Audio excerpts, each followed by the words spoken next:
All right.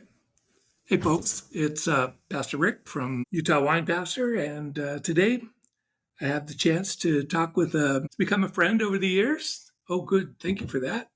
You betcha. This is Eric from the wine store in Salt Lake City. We've come to know each other over the years. I've been a good customer, unfortunately, or fortunately, however that works out. But Eric is sort of my go-to guy when we go to the wine store, and he's always been able to steer me to some good values and some good stuff. So thank you for taking the time to join me here. Happy to be here. Maybe just a little bit about the wine industry, if you want to go that direction.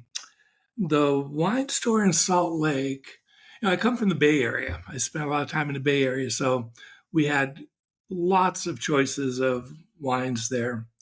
And what I didn't expect and what I found when I came here, especially the store on Third West, you've got a great selection of wines there.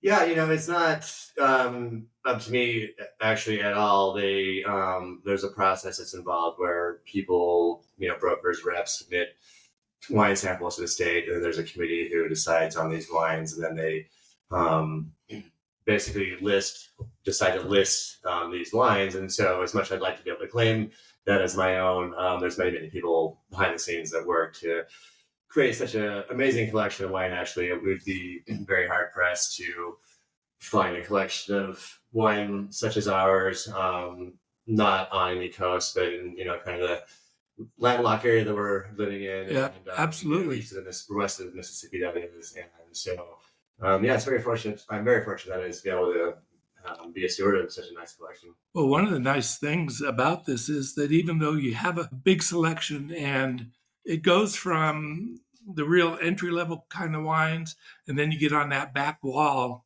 and there's some real high end stuff. But what I've enjoyed about talking to you at the store is that you seem to have a good sense as to what a good value wine is. Yeah.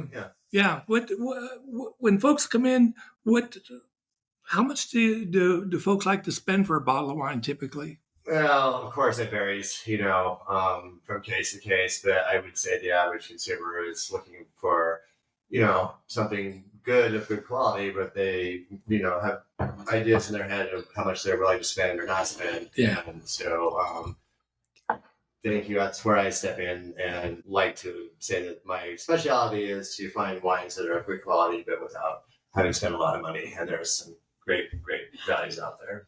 As a matter of fact, the last wine tasting I did with my group, we did a thing. I just called it California Classics, and they all happened to be on sale at the Tooele store where I live, and all but one, I guess. And I had the True Myth Cabernet, and I had a one of my go-to wines that I just keep around the house because it's reasonably priced and it's always good quality, is a Klein Zinfandel, the Contra Costa County. Yeah. And I'll tell you, the biggest disappointment of the night for me, and I don't know if you've tasted it or not, it was the strong Pinot Noir, Russian River. Right, strong. Yeah, and I typically have liked that winery, but I don't know if my taster was off that night or if there was some bottle variation. But Russian River Pinot is usually really good.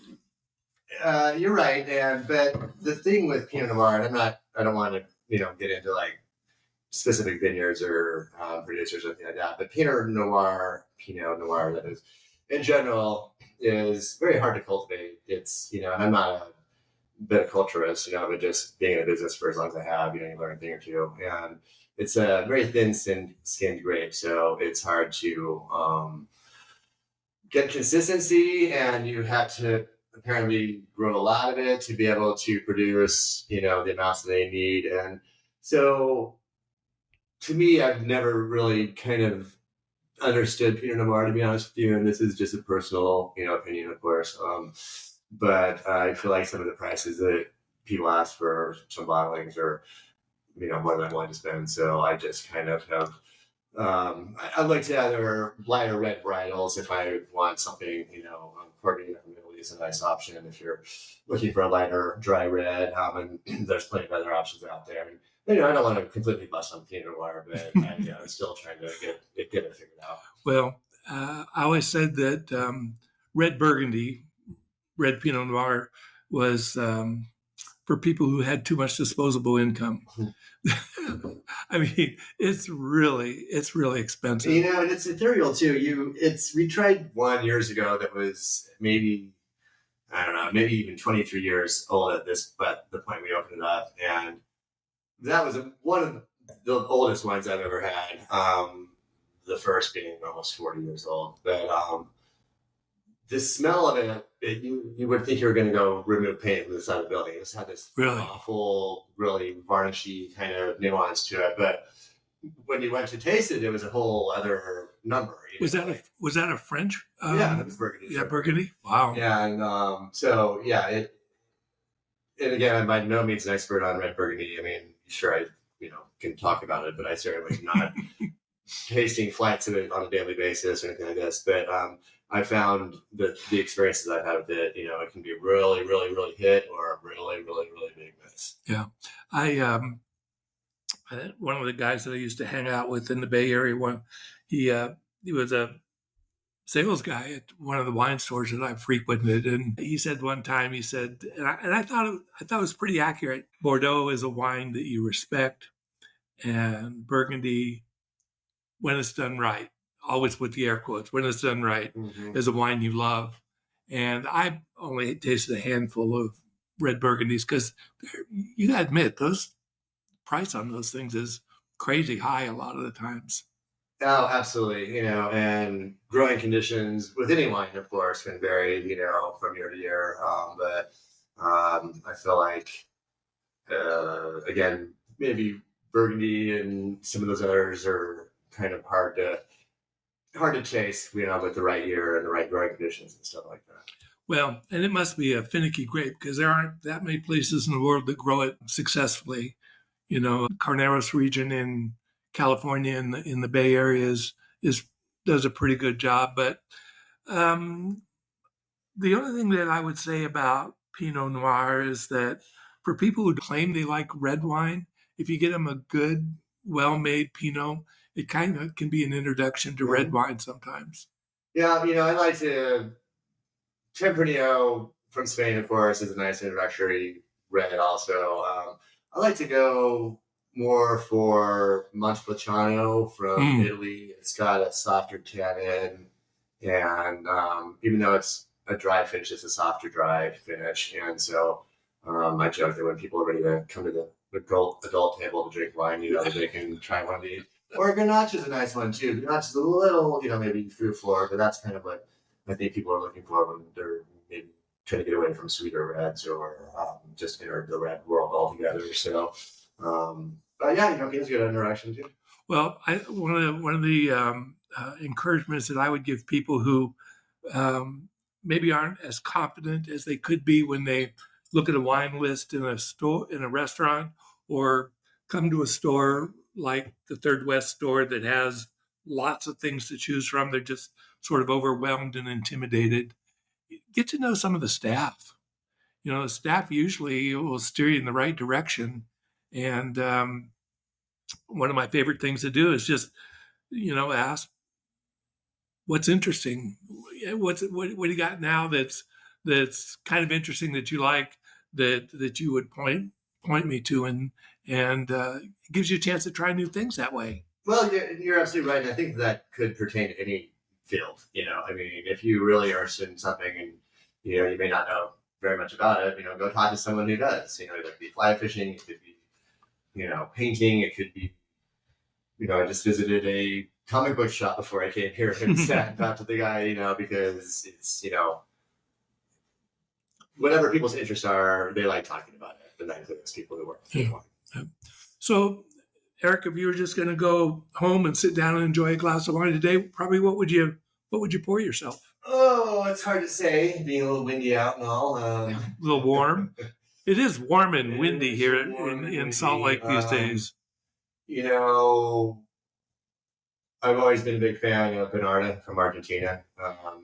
Bonarda kind of maybe was most familiar to the Piemontese of Italy, but made its way with immigrants to the southern hemisphere, where in Argentina at least it's more widely planted than Malbec is. Wow. And Bonarda is just a little softer, sort of softer than Malbec, not quite as acidic, but just a crowd pleaser. Very approachable. There's a particular vineyard that I've liked for years and years and years that didn't get much. I don't know. It wasn't on the radar, let's say, when I started working where I am now, and so that's a nice kind of, again, lighter backyard. You don't have to plan ahead with it. You're not going to be decanting it. You're not going to be preparing it. You not have to find the right food for it. So that's, of course, nice. And would you mind, do you mention the maker that you like? Or? I probably better not, just because, but you can always come down and talk to me at the wine store. I just want to make sure that's fair. That's fair. I get that.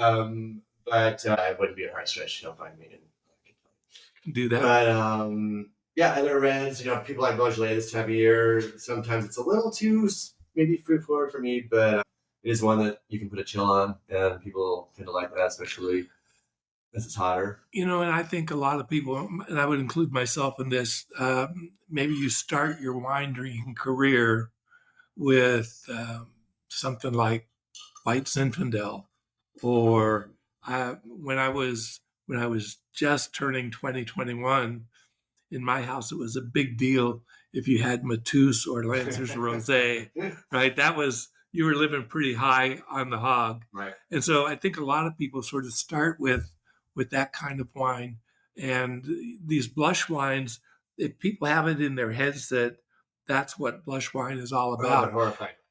And then look, the idea of looking at a pink wine to them just denotes sugar or sweetness. Yeah, but then you get into these really well made French rosés, Tavels, and even like I bought one here just a little bit ago, Pigalle Côte de Rhône rosé, and oh my goodness, that it's so refreshing. It's dry. It doesn't leave you.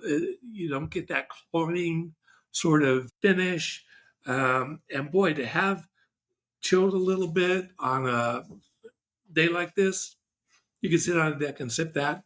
Those dry style rosés all day long. They'd be great. Well, that's the traditional way of doing it. I mean, anywhere in France or other European nations or countries, let's say, that's they're dry, and they drink them year round. That's just not a summertime thing. Right. One of the best pairings you'll probably find for ham for Thanksgiving dinner would be a rosé. Yeah. It works very, very well with that. Not just for spring or summer, year round. Can't beat it. So can you talk a little bit about how you got interested in wine? I mean, we are in Utah, and my podcast is Utah Wine Pastor. There is when you think about the wine drinking community in Salt Lake, it's a bit of a subculture, and you got to learn to sort of navigate the scene. It's not intuitively obvious as to what's going on here. But so how does a guy, you grew up in Utah, is that right? Yeah. We talked about this, before, and how does Mormon, if you like, come to work, with wine? And I don't, I did. To answer your initial question, I needed a job. I mean, the wine came to me. I didn't go to the wine. Oh, so you weren't a wine guy before you started at the wine store? I was familiar with it, sure, but okay. It was not. I didn't seek it out because I was so enthralled with wine that I just had to work with wine. I needed a job, and so my background is in customer service, as you kind of alluded to, and maybe didn't allude to it, but as by virtue of interacting with each other over the years, you might surmise that I like customer service.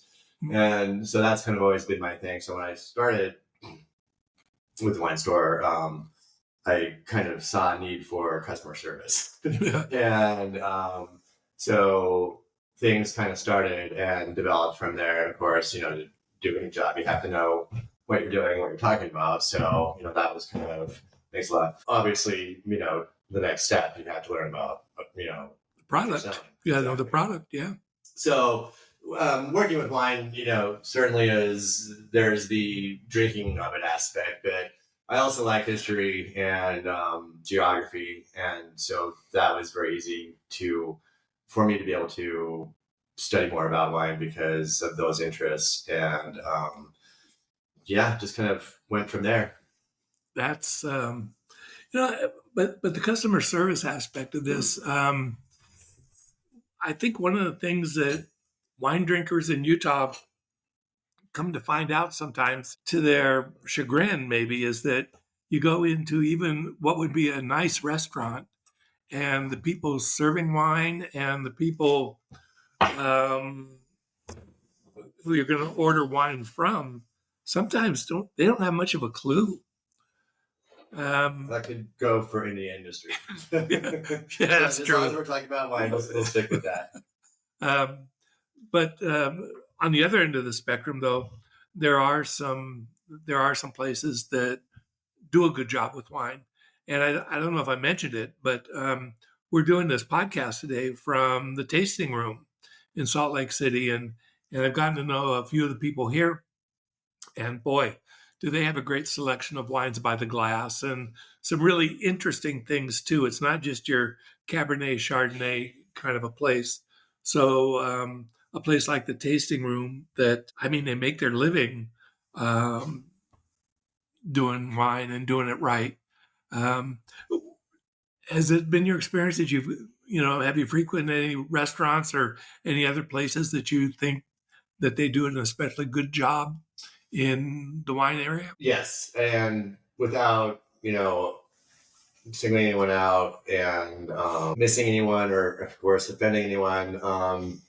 I think there's a lot of really dedicated. Well, I think it's not right, but I know there's a lot of dedicated people who work probably more than they should to be able to make sure that we have these fine wines in Utah and stuff like this. There's a lot of factors out there, beyond our control that people work tirelessly to make sure that we're able to enjoy a variety of unique and world class wines, frankly, and spirits, like the spirits. We've got a lot of nice local distilleries and wine and stuff like that. But to try and circle back to your question about is there one place that's this, or probably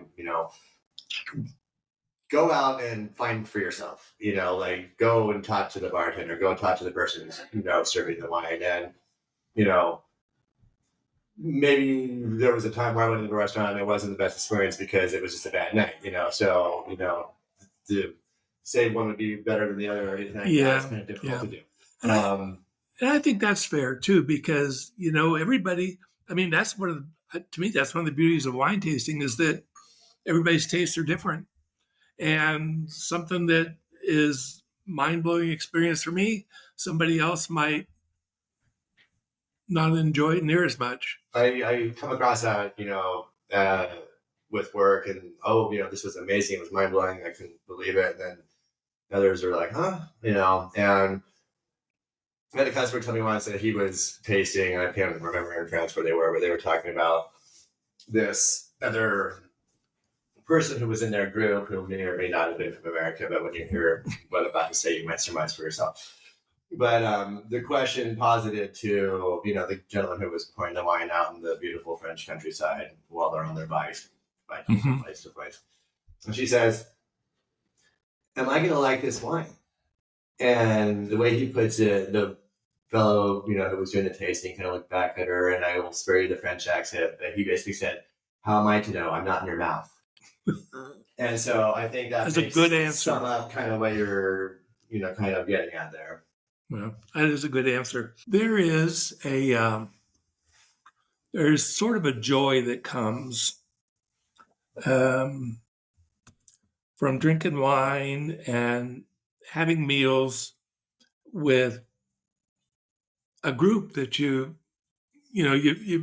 sort of develop the idea that you're getting together and you have sort of common taste about things. And there's some truth in the idea that, you know, part of the enjoyment of wine is the atmosphere around it and the people that you enjoy it with. Certainly. If you, oh, we got our music going again. Your dancing shoes on, folks. Yeah, it's all right. It'll be in the background. Maybe we can filter that out. But I know, Eric, we're worried about time. Worried now, but You're okay? On a timetable. Yeah. So besides the Argentinian wine, was it Bonarda? Yeah. So what else is what else would you recommend to somebody to just come in the store, Eric? What's going on? What's new? What's interesting? Where would you point me? Well, obviously, there's with summer, you hit it on the head with rosés. They can't go wrong there. But again, there's so many different. I mean, you could come in and say, "Hey, I want this. I feel like it's from Uruguay, or I want something from Spain, or I want something from Russian River, wherever." Come in, say that, and we'll point you in the right direction. I literally could just list off hundreds and hundreds of wines right now if I, were allowed the time. But obviously people love, Verde this time of year. And I think that's would be my best advice, as far as if you are looking, you don't have to come to our store, I'm sure there's someone in your neighborhood, wherever your store happens to be, if you're living in Utah or wherever else, just. So one of the things I'm kind of interested in, and I know that there's a whole hierarchy that comes into play when wines are ordered, but on that big store on Third West, how much of it what percentage would be like domestic, and what compared to like imported? Do you have a feel for that? I'm not prepared with exact numbers, but if I had to give an educated guess, I would say it's probably close to half and half. I would say maybe more 60% domestic and 40% imported. But the 40% imported and the 60% domestic, for that matter, are what makes Utah unique. Here a lot of times, you don't have the same collection as in California, or I can't find this wine here or whatever. It's like, well, if you can't find a wine amongst the 4,000 models of wine we have here, then there's something wrong with you.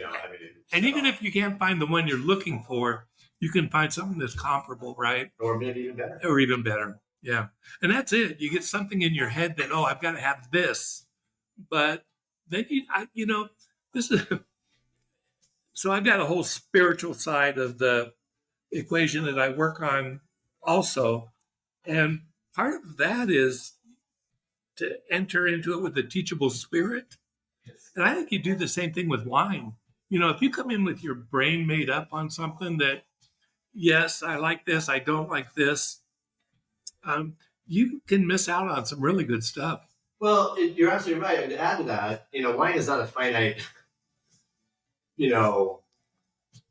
commodity. I mean, like there's sometime, X producer might run out of the wine you like, or they can't get it, or there's a shipping problem, or no one's unloading, freight at the docks, or maybe coming out there's no ships floating around with wine on them, or somebody puts a tariff on it that makes it crazy high. So you need to be prepared to. I mean, soda pop and got cereal and step out of your box. Yeah, I think the to be willing to experiment a little bit is a big deal.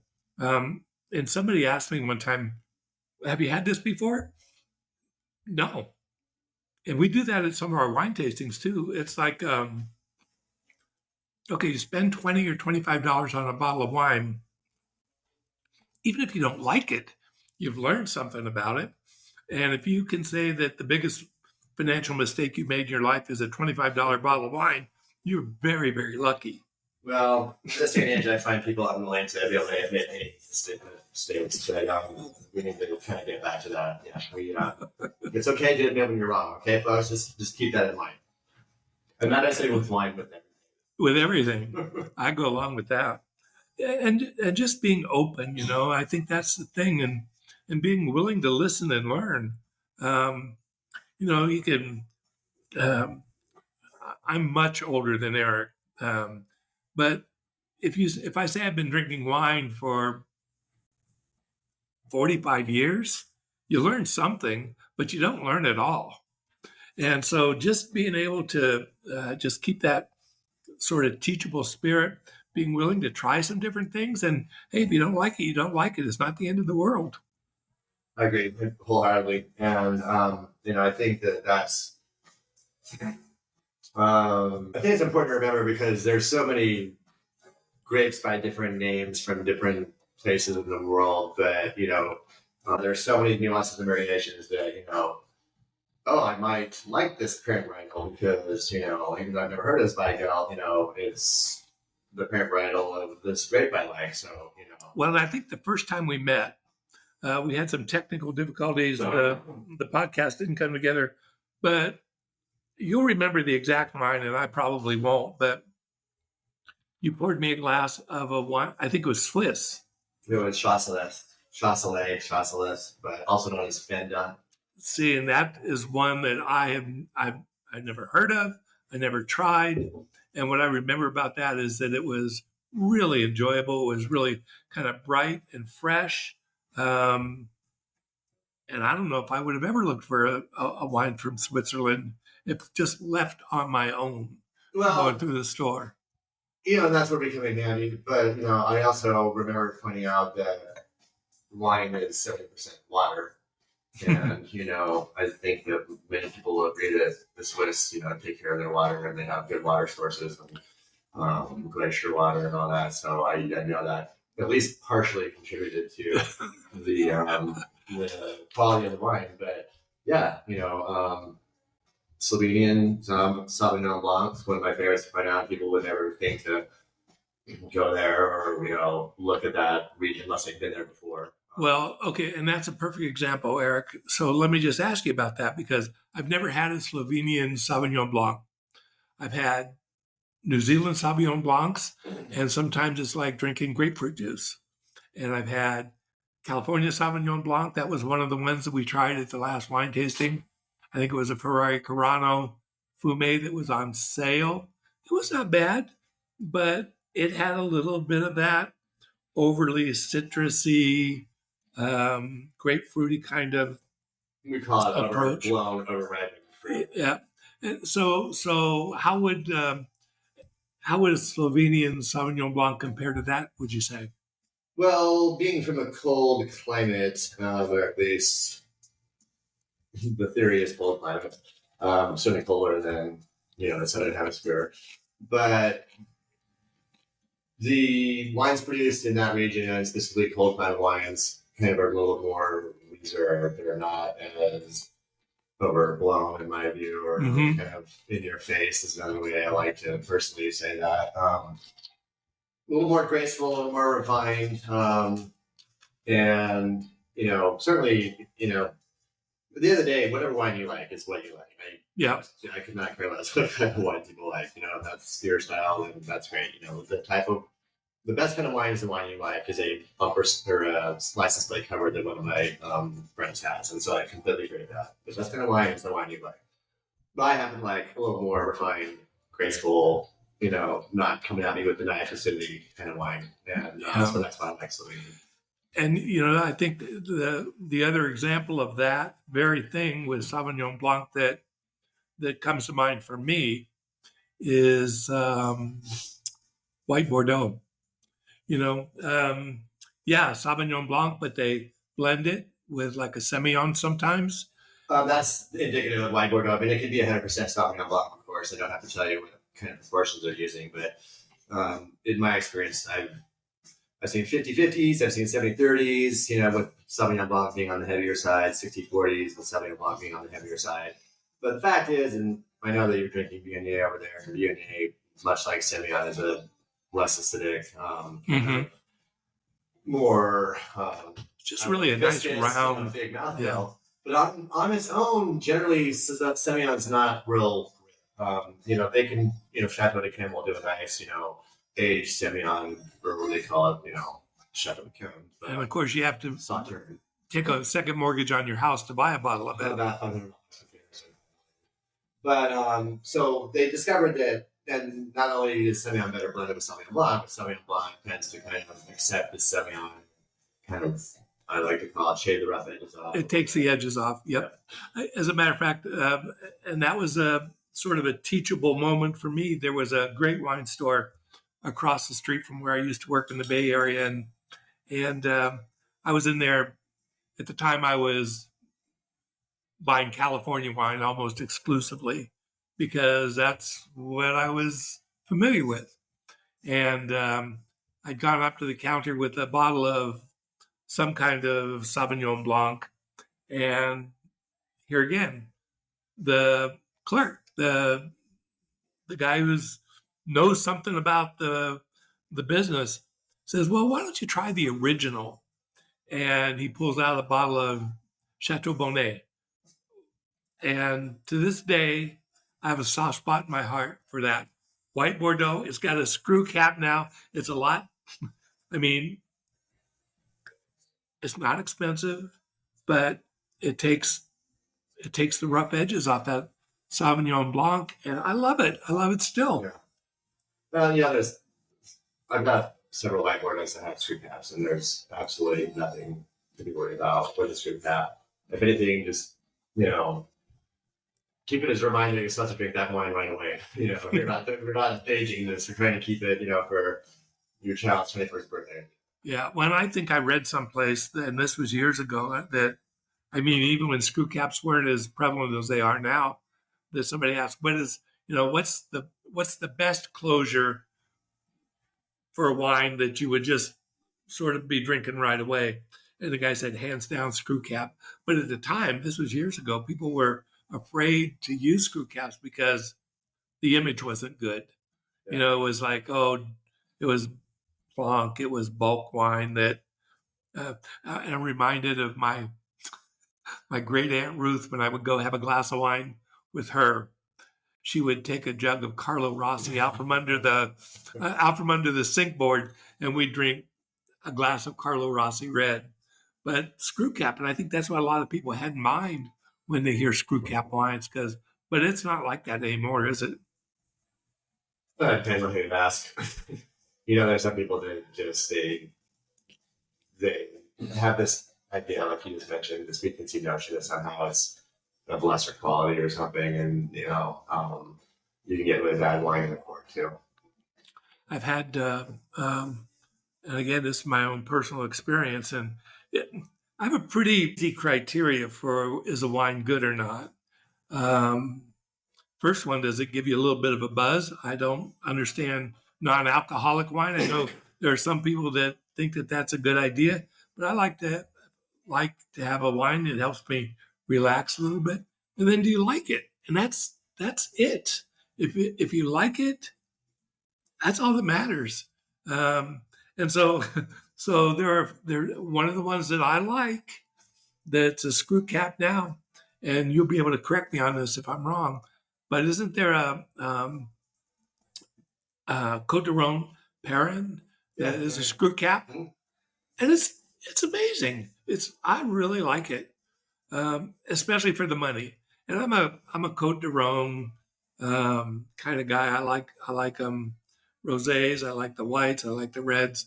Côte d'Aron, and it's a soft spot in my heart because a couple of years ago, Bonnie and I took a river cruise down the Rhone River and went past those Guigal vineyards on the hillside.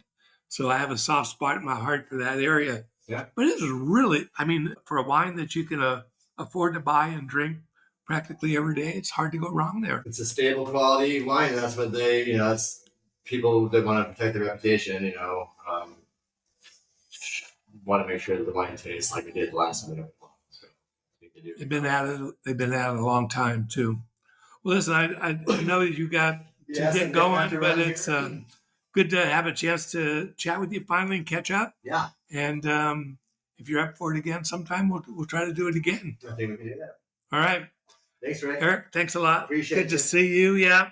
And safe drive home. And I'm going to finish my Viognier here and catch up with you later.